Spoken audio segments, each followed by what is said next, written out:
Alright, welcome back to another video. Today we're going to be hitting chest, so pretty much the same drill as we do every week.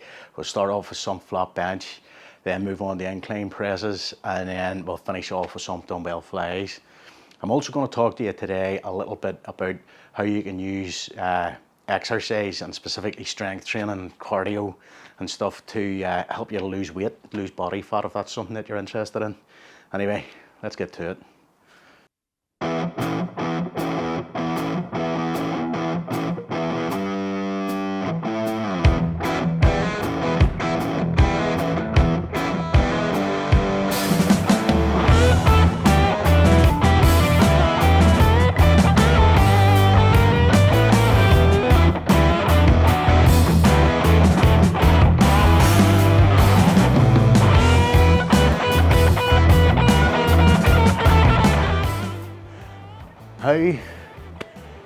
You've made a goal for yourself that you want to lose some body fat.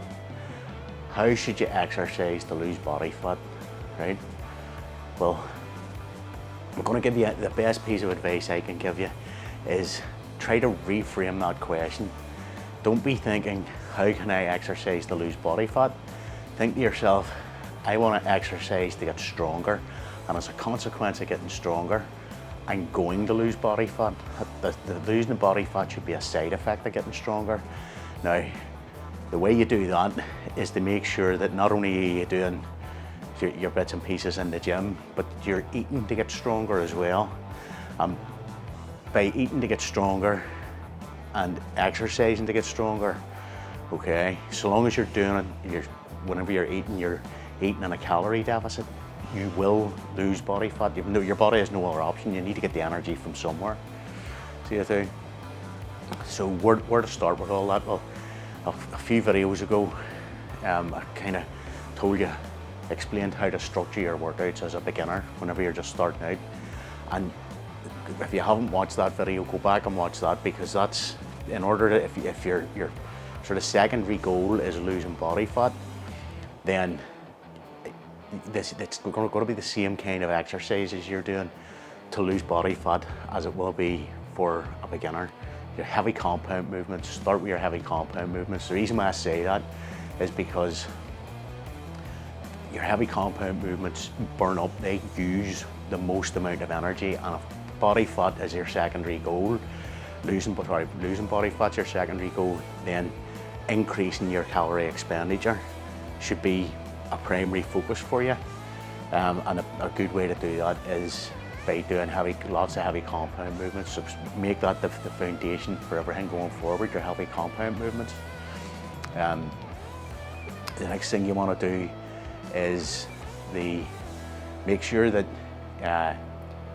obviously you're getting enough rest and stuff to recover, but your food's going to be really, really important, because especially because you're doing heavy compound movements, you're going to need to eat enough nutrients to recover properly. You're going to need to also eat enough calories that you're not completely, absolutely just exhausted all the time. And believe me, you will be, you can be, especially if you're training really hard. You will be tired all the time if you don't have enough calories, but at the same time, you don't want to eat so many calories that your body's not burning body fat. Now there's tools on the internet you can use for metabolic calculators on the internet. Use those to find out, what your daily calorie baseline is.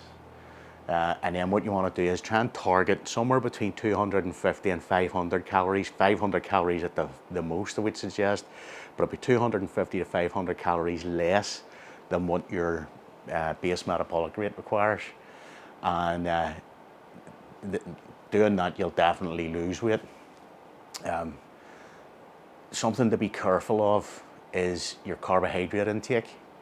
If you're strength training, whenever you make strength training a goal, a primary goal, you need enough carbohydrates, because if you don't, if you think about it, your muscle is primarily made of carbohydrates in the form of glycogen. Carbohydrates bound to water. So if you don't eat enough carbohydrates to fill the muscle bellies out, after you train. It's another easy way to make yourself feel incredibly exhausted all the time, and it's probably one of the main reasons why people that I know anyway who have given up to start strength training and they give it up after a few weeks. The primary reason is they feel tired all the time because they're not getting enough carbohydrate. So yeah, your carbohydrate intakes, it's important to get enough. I'm not saying you have to fill yourself up with hundreds and hundreds of grams of carbs every day, far from it. You know, if you even have one good meal per day where you're getting, you know, 180, 200 grams of good carbs, then you know that should be enough. So it should, you know, you can take the rest, you can take carbohydrates out other places. The other thing is try to make sure you're eating complex carbohydrates as opposed to simple carbohydrates, because you don't want that insulin spike. So you don't, you want your carbohydrates to be released slowly throughout the day. Anyway, let's hit up another set here.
Alright, so I can hear you almost shouting at me into the screen here. Davey, what about cardio? Alright, so cardio is a good thing to do.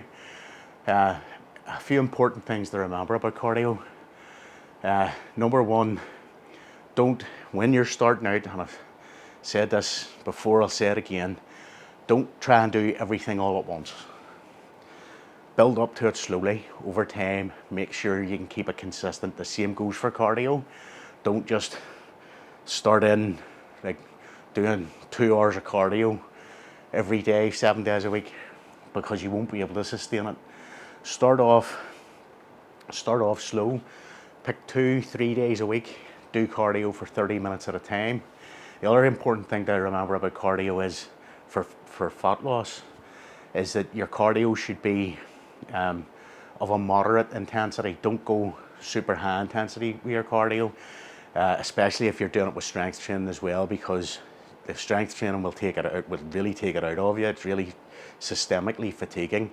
If you then add in a whole load of really high intensity cardio, which is also very highly systemically fatiguing, you're going to end up crashing and burning fairly quickly. Your cardio should be, try and get your cardio to the sort of point where you're out of breath, but you could hold a conversation with someone if you had to, but you're out of breath while you would be doing it. That's the best way I can describe it. There's a reason for that is because not only is high intensity cardio really systemically fatiguing, but from a fat loss point of view, your body does a fairly strange thing whenever you're doing high intensity cardio, especially over longer periods of time. Your body will derive its ATP sources primarily from carbohydrates, whereas whenever you're working slightly less intense and that sort of, you know, where you're out of breath but you can hold a conversation sort of range, where your heartbeat's maybe 120, 130 beats per minute, your body will derive its ATP sources primarily from fat. Now, it's not going to make a huge difference. You're not going to burn off fucking pounds and pounds of fat, so you're not just by staying in that zone. But because cardio tends to be done over a longer period of time, it will add up to something. So it will. So yeah, cardio's also good. Obviously, it's good for the heart and the lungs. With regards to the high intensity cardio stuff, I wouldn't, as a beginner, if you're just starting out and you're looking to lose body fat, I wouldn't worry too much about high intensity cardio at all. That's more for whenever you're your more advanced. High intensity cardio does have its place, especially for raising your VO2 max and stuff like that.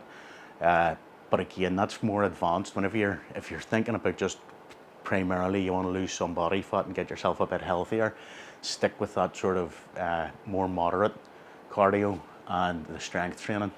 And again, like I said, start off with 30 minutes a week, 30 minutes a day, 3 days a week, and then build it up from there until build it up to eventually 30 minutes for 5 days a week, and then you can progress it on. You can do 30 minutes 3 days a week, and then 2 of the days a week you could do for an hour until eventually you're up to maybe an hour a week, an hour a day, 5 days a week.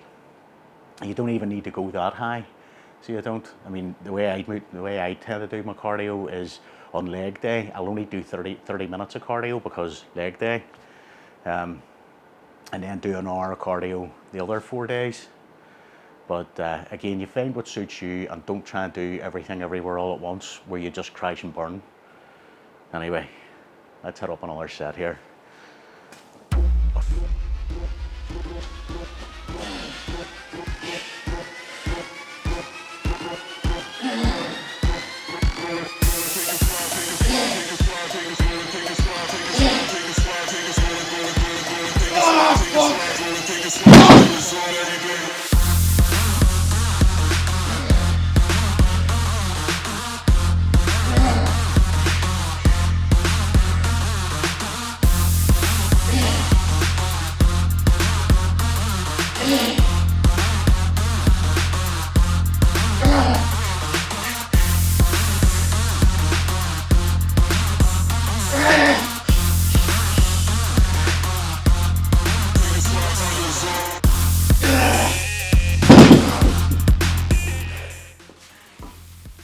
All right, so the last, I was a bit disappointed there. On my top set of the flat bench, I only managed, 3 reps. So that was one less even than last week. But the same thing happened as what happened last week. I seemed to have some sort of a brain fart. So I did, and I just, on the 4th rep, completely failed. So what I did was I took a couple of minutes and reset, and then tried to set again. And it just goes to show you, the second time, where you would think, will be even weaker. I managed 5 reps. So it just goes to show you the importance, but how much of a role neurology plays in weightlifting. It's it's not just as straightforward as move weight from here to here, make muscle bigger. It's all the parts of that chain that have to get stronger all together. Your muscles and your neurological systems. Fucking strange, like really, really strange. But anyway, I'm gonna do a back off set here and see how. I'm fully expecting not to get the full 10 reps on this back off set, if I'm being honest, just because I did do an extra set on an extra top set, as it were. But we'll see how we go anyway. If I can get, I think I would be happy if I could get 5 or 6 with this after 2 top sets. Oof.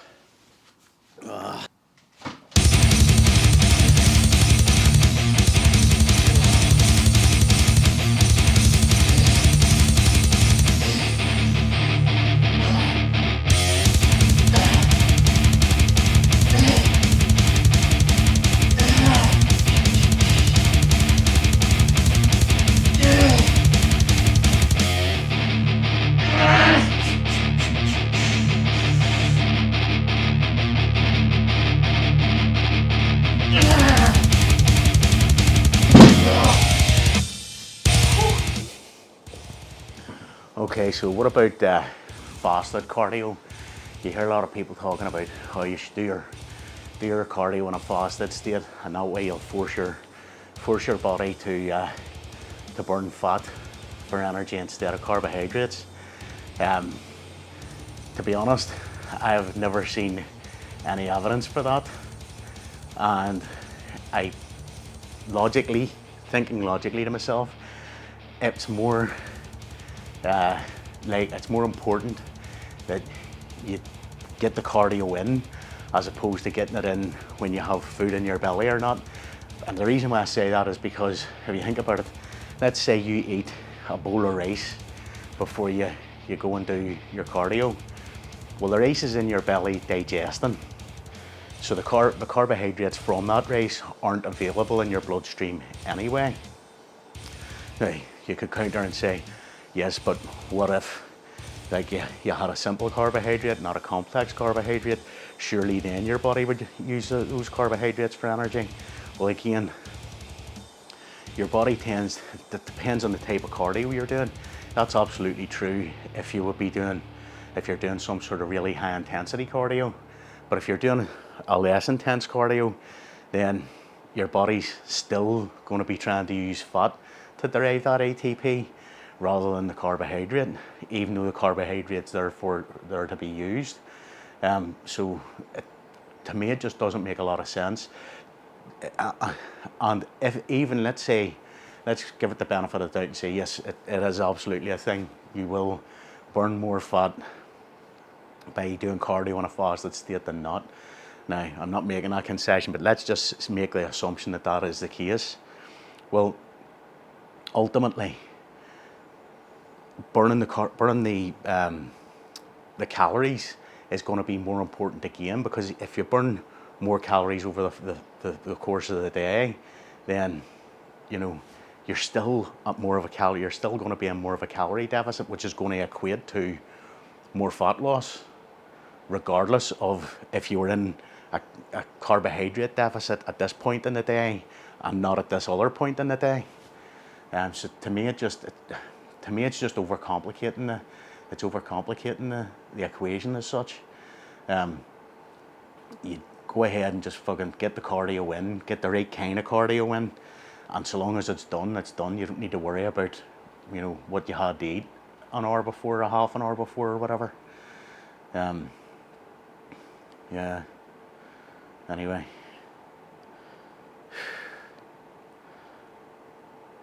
I'm reluctant to say it, but let's see what we can manage with this in this set.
So what about weighing yourself in? This is something that I think it's very individual at best. I mean, I've heard all sorts of advice, different people saying, oh, you should only weigh yourself once a week. Some people say you should only weigh yourself once a month. Other people say you should weigh yourself every day. I think, to be honest with you, weighing yourself, it can be useful, and it can be, what's the word? Counterproductive, depending on and that's why I mean it's individual. It depends on the individual. If you're the sort of person like me, I like to weigh myself every day, not because I'm fixated on what the number's doing, but I like to be able to see the picture. I'm a bit of a data hound. I like to get as many data points, not just with this, but in anything in my life. I like to get as many data points as I can in order to build up a bigger picture, and then use that bigger picture to inform me, to let me know if I'm on the right track or the wrong track or whatever. But I try not to get too anally retentive, as it were, about individual data points. Other people will get very sort of hung up if the scale goes, the number in the scale goes wrong way. You know, it's all crisis and, you know, all hands to the deck, as it were. Something needs to change all because of one data point.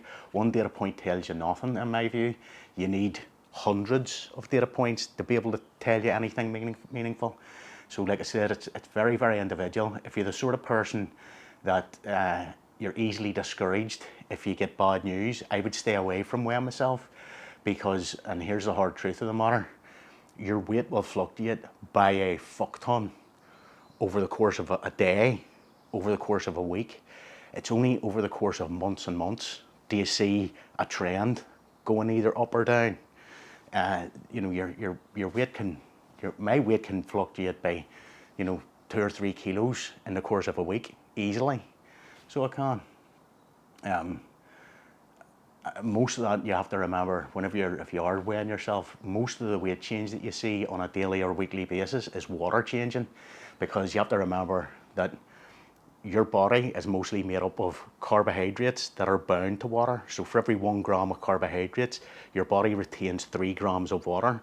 So if you cut out, let's say you cut out your carbohydrates for a week, right, you'll see a huge big drop off in weight. Nearly all of that is water. So it is, nearly all of it is water, because your body all of a sudden doesn't have carbohydrates, so it's got nothing to bind the water to. So you end up, your body just flushes the water out. So yeah, most of the change that you see on the scales tends to be water. Another word of caution if you're weighing yourself, if you're using scales that measure bioimpedance to tell you what your body fat percentage is, those things are notoriously inaccurate. So the way, there's 2 measures of quality, as it were, or two of the measures of quality in a measuring device is its accuracy and its precision. The way to use, if you're going to use the bioimpedance, just know that the number that you see on the scale it'll be widely inaccurate. It'll be nowhere near where your actual body fat percentage is. But if you're using the one scale all the time, they tend to be fairly precise, meaning that if it tells you that your body fat percentage is always in and around, say, 20%, well then you can, no matter, it might not be 20%, it might be 10%, it might be 30%, but whatever number it's telling you it's in and around, it's always going to be in and around that number. So it's precise. They tend to be quite precise instruments, but not very accurate. So just be cautious of that. Don't be reading too much into those numbers. Again, if you're doing it over time to build up a picture, then, you know, it takes out, the individual number becomes less meaningful than the pattern of numbers that you see. And it's the pattern of numbers that really that tell the story, as it were, if you're going in the right direction or you're not going in the right direction. Right, let's head up this next set.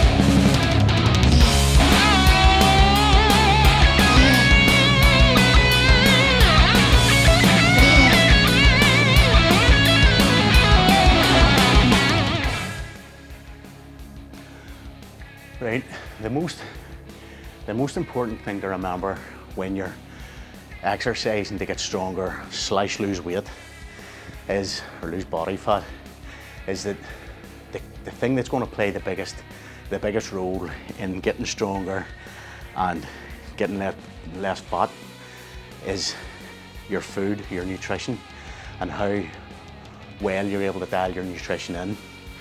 And this is where it's your calories in. You can't get away from the fact that to lose body fat, you have to be in a calorie deficit. There's no way of getting around that. And it can be tricky for a lot of people to sort of wrap their head around the fact that they need to eat more to get stronger, but eat less to get less fat, to burn body fat. It's not that it's tricky for them to get their head around, but it's tricky for them to put it into practice, because those two things are contradictory. So they are.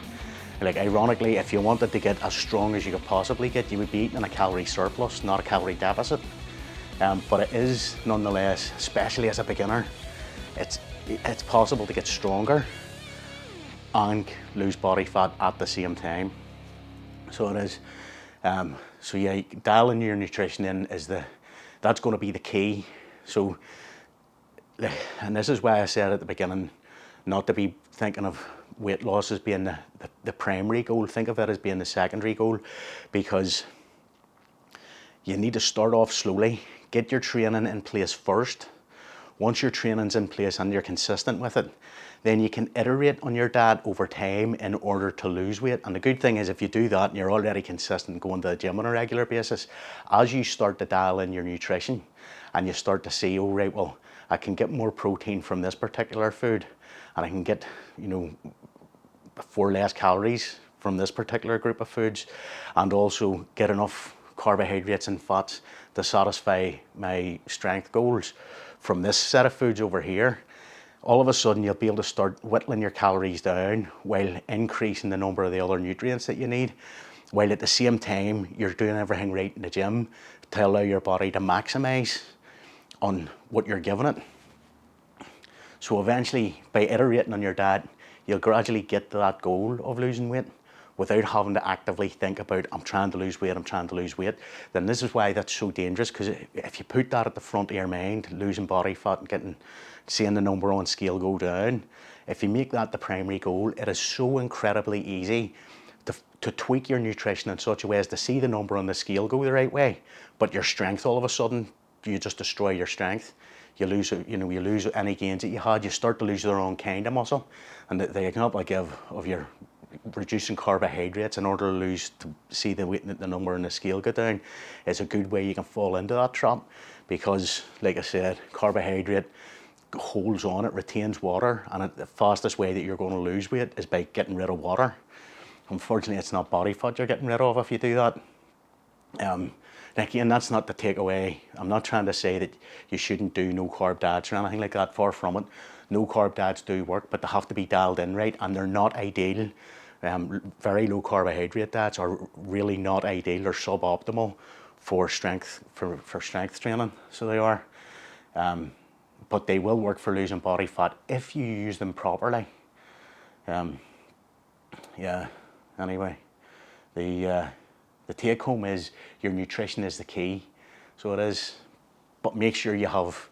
If you think about your nutrition's the key to get in the front door, but what's behind the front door is what you do in the gym. It's your strength is what's behind the front door. So the key to unlock the front door to get their strength gains is your nutrition. And once you put those things together, your nutrition recovery is part of your recovery. But once you put those things together, that's whenever you'll start to see bigger changes in your body. So it is, and like I said, you're not going to see them all overnight. It's gradual over time, bit by bit by bit. The other thing you can do, probably a better idea than just stepping on the scale all the time, is maybe once a month, take a photograph of yourself and compare the photographs of yourself over time. Some people find that very helpful. So they're able to see, you're able to see actual changes, physical changes in their body shape over time as time goes on. That can be very motivating for some people. Anyway, let's hit up another set.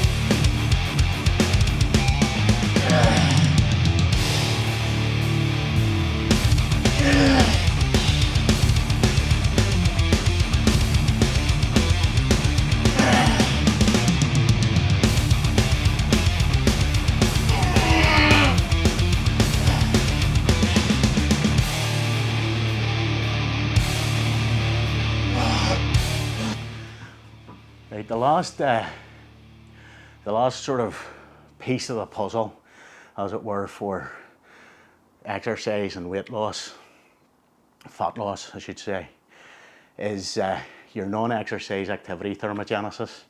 And this is probably the one, aside from your daily calories, and it's probably just as important as your calorie deficit, in terms of it's an easy way to increase your calorie expenditure without actually feeling like you're doing too much different.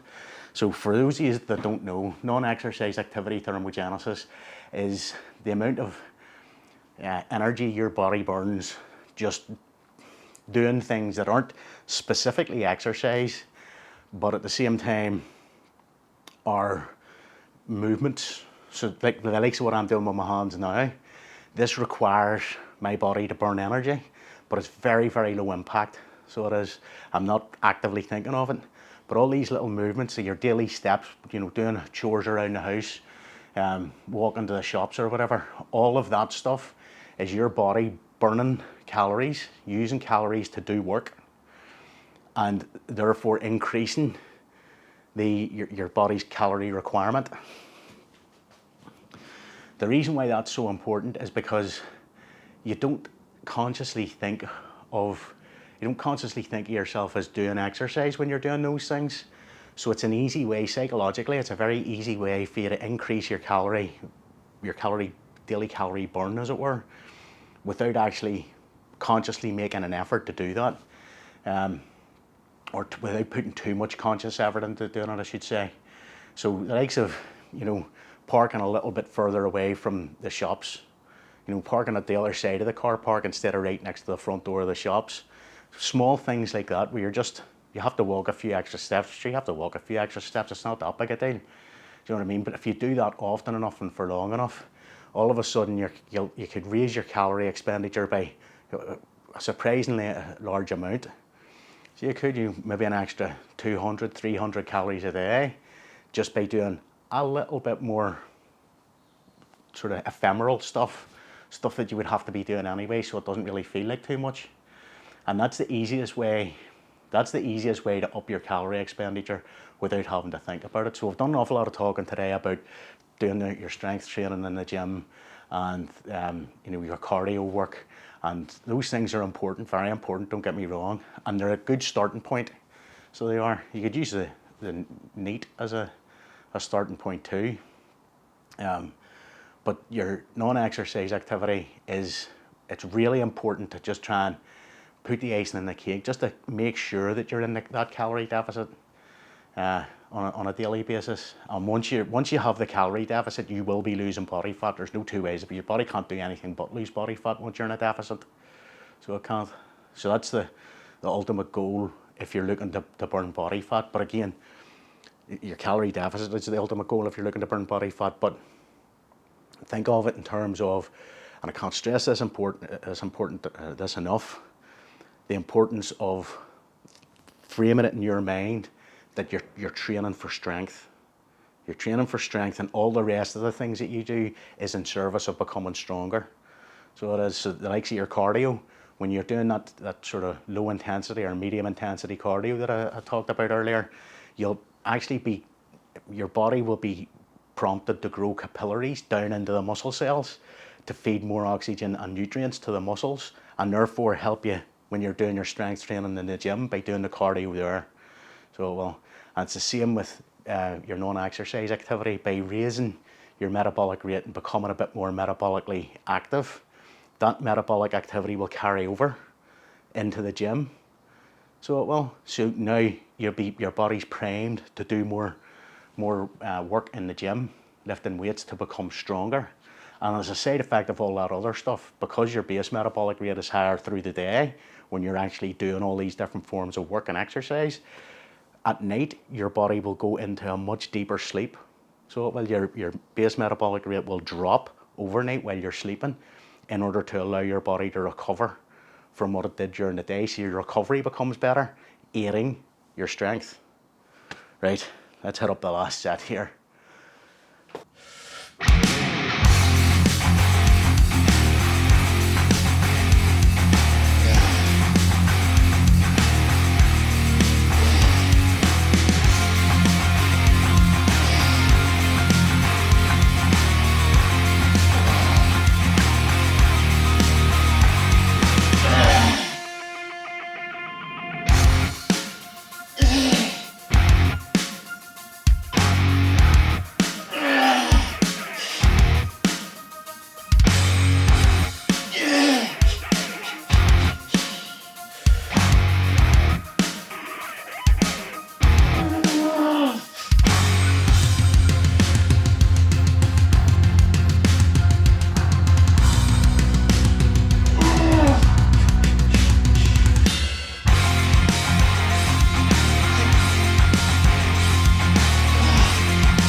Alright, that's it for another video. Pretty good workout all in all today. It was a bit disappointing with the top set, the initial top set of flat press. Only managed 3 reps, where last week I had managed 4 before the brain fart set in. But yeah, I did an extra top set and managed to get 5 reps on the extra top set. So I've done an extra set, 6 sets of flat dumbbell press today. So it was more intense than it was last week, shall we say. And everything else went pretty smooth. There wasn't too many, so that didn't progress in too many other ways, but that's okay. Anyway, yeah, with regards to the whole fat loss exercise and fat loss, if there's one takeaway that I would like is one thing that I would like you to take away from today's video is to try to switch that mindset. I've said about how you should be train for strength, not for fat loss. It doesn't have to be strength. It's just general fitness. It could be hypertrophy, it could be speed, it could be power. Train for something other than weight loss. You know, you should be training for some sort of fitness goal and working towards that, and have the weight loss happen as a secondary thing. I think that's just overall, that's a healthier way to look at it, rather than focusing on the number on the scale. And it's a very sort of arbitrary number. If you think about it, you know, the number on the scale is a fairly arbitrary number. And really it can be affected by so many variables that it's not worth chasing the number on that scale to try and drive it down all the time. Chase your fitness and allow everything else to flow from that. Anyway, that's going to be it for today's video. If you've enjoyed the video, feed the anabolic algorithm with the comments, shares, likes and subscribes, and I'll catch you in the next one. Take it easy.